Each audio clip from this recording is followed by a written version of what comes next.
मनासा शासकीय अस्पताल में मरीजों को समय पर डायलिसिस का उपचार न मिलने से लोग परेशान हैं। ऐसा ही एक मामला शनिवार को मनासा शासकीय अस्पताल में देखने को मिला। अस्पताल कर्मचारियों की लापरवाही से समय पर मरीज को डायलिसिस का उपचार नहीं मिला, जिसके चलते पीड़ित ने ब्लॉक मेडिकल ऑफिसर और 181 पर शिकायत दर्ज करवाई है। पड़दा निवासी पंकज पिता प्रभुलाल ने देर शाम 8 बजे मीडिया को जानकारी देते हुए बताया कि मैं 108 एम्बुलेंस पायलट के कार्य पर पदस्थ हूँ।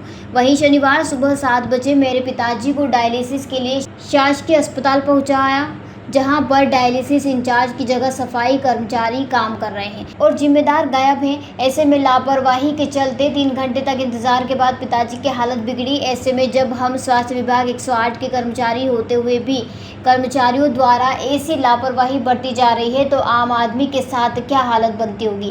पंकज मालवी ने इस लापरवाही रवैये को लेकर डायलिसिस इंचार्ज के खिलाफ इसकी शिकायत बीएमओ सहित विधायक और सीएम हेल्पलाइन पर की है।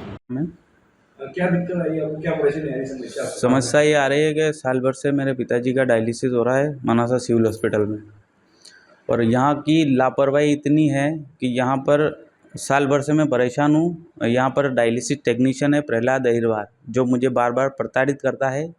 मेरे ना तो समय पर डायलिसिस करता है और समय का अभाव, कभी कम कभी ज़्यादा, कभी कम कर दिया कभी ज़्यादा कर दिया, कभी ज़्यादा पानी निकाल दिया, उससे मेरे पिताजी की बीपी लो हो जाती है, वो सीरियस हो जाते हैं। आज सुबह का घटनाक्रम में मैं 7 बजे उनको लेके आया तो उसने डायलिसिस चालू करा टेक्नीशियन प्रहलाद अहिरवार ने। उसके बाद वो इंचार्ज है तो वो साहब यहाँ से गायब, 3 घंटे गायब रहे। और जब यहाँ पर जो सफाई कर्मी हैं वो डायलिसिस कर रहे हैं, जो उनका अधिकार नहीं है डायलिसिस करने का, और वो साहब बाज़ार में शॉपिंग कर रहे हैं। और जब वो यहाँ पिताजी सीरियस हो गए, मैंने उनको बोला कि डॉक्टर को बुलाओ, तो वो बोलते हैं कि छोटी छोटी चीज़ों पे डॉक्टर नहीं आते हैं। क्या पेशेंट अगर मर जाए तो भी डॉक्टर नहीं आएंगे सिविल हॉस्पिटल मनासा में? मेरा ये कहना है कि यहाँ की जो लापरवाही है इसको मद्देनज़र रखे और कोई जिम्मेदार इसकी परवाह करे कि ऐसा नहीं हो। जानकारी आपने किसी को दी? मैंने इसकी जानकारी बीएमओ सर को दी है, तो उन्होंने बोला है मैं बात करता हूँ।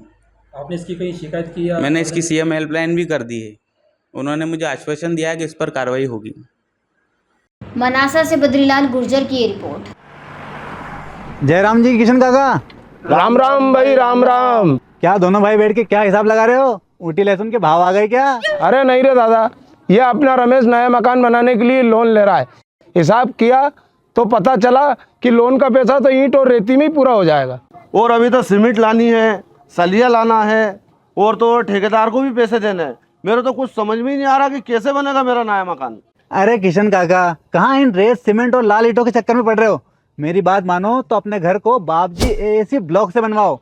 इसमें ना सीमेंट और रेत की जरूरत होती है, ना ही तराई करने की झंझट। और लाल ईंटों के मुकाबले आपका मकान काफी तेजी से बनकर तैयार हो जाएगा। इससे आपके पैसे तो बचेंगे ही, साथ ही मजबूती ऐसी कि सालों साल देखने की जरूरत नहीं।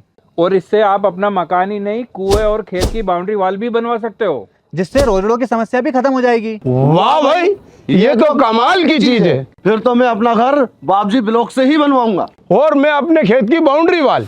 ज्यादा जानकारी के लिए स्क्रीन पर दिए गए नंबर पर अभी कॉल करें। बाबजी एएसी ब्लॉक्स, स्टील से मजबूती।